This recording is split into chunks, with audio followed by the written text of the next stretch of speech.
time, people regret what they didn't do more than what they did do. Regrets of inaction are far more common than regrets of action. Regrets of inaction are far more common than regrets of action. He identified 4 specific types of regrets. And the type of regret that we're going to connect to for the purposes of talking about courage are what he referred to as boldness regrets. I wish I had. If only. I should have gone for it. Why didn't I speak up? I should have put myself out there. I should have bet on myself and believed in myself. These woulda, coulda, shouldas. These boldness regrets. There's a story I heard of a person a couple of years ago who didn't want to live with this kind of regret. His name was Nick, and he was an aspiring actor and comedian. He really wanted to make it in Hollywood. And so he went on audition after audition after audition after audition after audition. He went on 115 auditions before he got his first yes, not for his first TV show, not for his first movie, but his first commercial. Can you imagine going on 115 job interviews for someone to be like, hey, you're the intern? Can you imagine? And so his mother asked him during this process, she said, how do you live with so much rejection? And he said, I would rather live with rejection than live with regret. And that comedian is Nick Kroll. You may be familiar with him. You may have seen him in movies or TV shows or stand-up specials or Saturday Night Live. He's an award-winning Canadian comedian. He's made it. But it took him 115 tries before he even got a shot. Can you imagine what would have happened if he stopped at 112?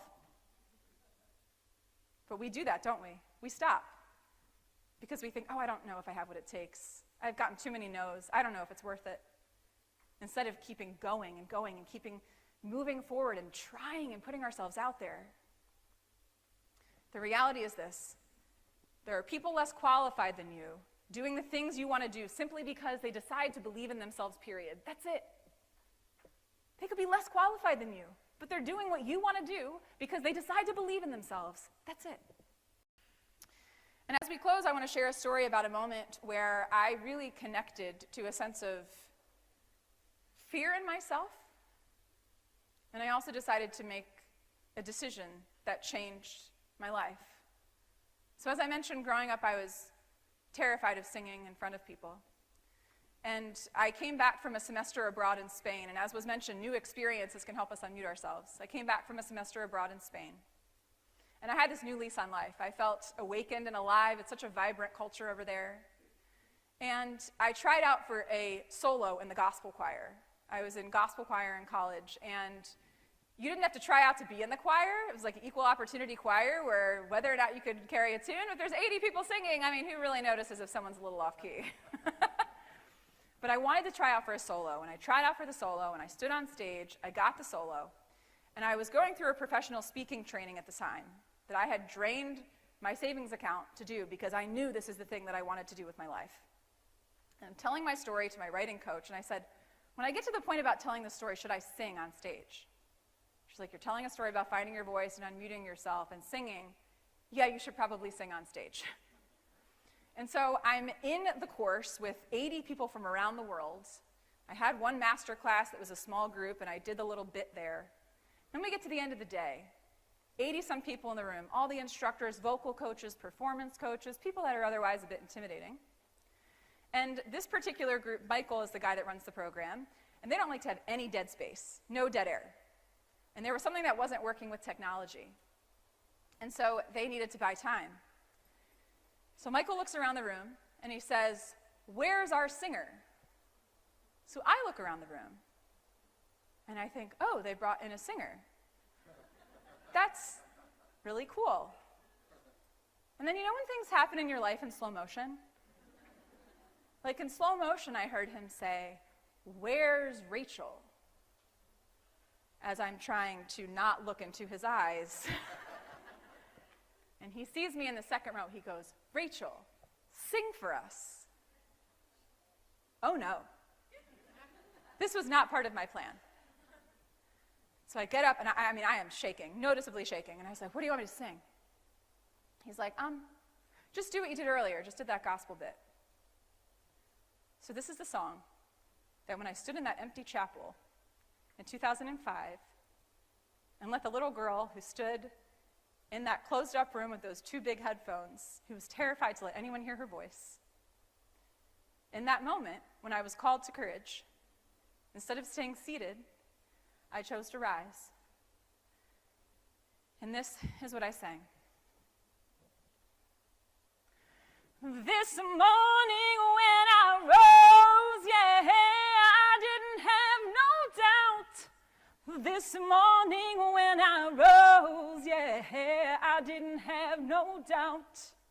This morning when I rose, yeah, I didn't have no doubt. This morning when I rose, yeah, I didn't have no doubt.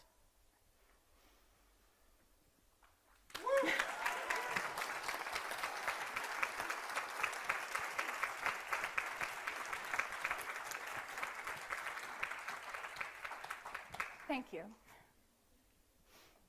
And after a minute or so, I don't even know how long it was, I just fell into my chair, and everyone stood to their feet, and they were all clapping and cheering, and I put my face in my hands, and I started to cry because I was just so overcome with the moment. And a woman sitting behind me who's a psychologist, Lisa, put her hand on my shoulder.